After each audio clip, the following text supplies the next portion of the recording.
জাতিকে সেটা মেনে চলতে হবে। 86 সনে সমাধান দিয়েছে ওআইসি।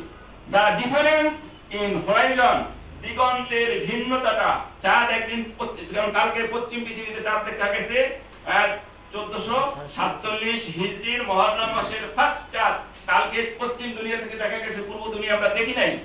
বলতেছে এই যে ডিফারেন্সটা, the difference in horizon is not relevant, এই ডিফারেন্সটা শরীয়তে গ্রহণযোগ্য না। এক জায়গায় দেখলে সব জায়গায় দাঁড়িয়ে চলতে হবে। Because the ordinance for starting and ending the fasting is universal, যে মাসের শুরু মাসের শেষ এটা হবে ইউনিভার্সাল। বন্ধুগণ, এই পর্যায়ে আমরা দ্বিতীয় বিষয়টি আসি। ইউরোসবের চিঠিটা লেখুন,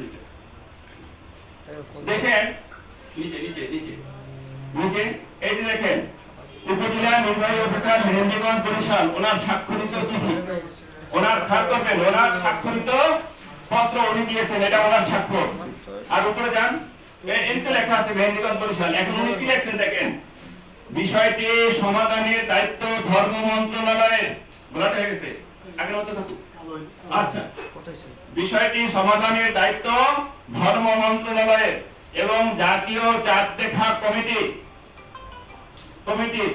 সেজন্য বৈঠকে আমরা এই সিদ্ধান্তে উপনীত হয়েছি যে রাষ্ট্রীয়ভাবে কোন সিদ্ধান্ত আসার পূর্ব পর্যন্ত চলমান আমল বলবৎ থাকবে।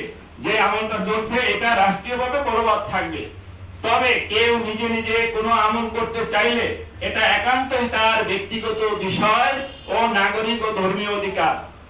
যদি কেউ আমল করতে চায়, যেমন আমরা আমল করি, আমরা শুক্রবারে এবার 1000-এর উপরে ঈদের জামাত হয়েছে, স্বয়ং ঢাকা সিটিতে 38টা ঈদের জামাত হয়েছে, শুক্রবার 6 দিন ঈদুল আজহা। এটা আমাদের ব্যাপার, ব্যক্তিগত ব্যাপার। আমরা কারো মাথা ভাড়া দিচ্ছি না, কাউকে বাধ্য করছি না, রিমাইন্ডার দিচ্ছি। যারা বুঝতেছেন আজকে লক্ষ লক্ষ মানুষ এসেছেন এই আমল করছেন, এটা তাদের ব্যক্তিগত বিষয়।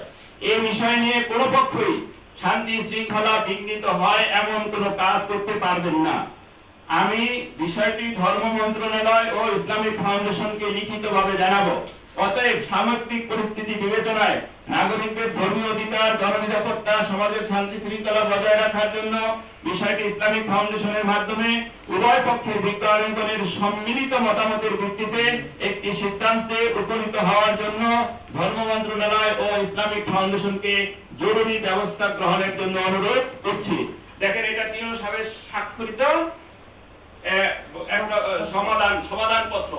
এখানে কোন পক্ষ দিচ্ছে, কোন পক্ষ হারছে, এই কথা তিনি বলেন নাই, লেখেন নাই।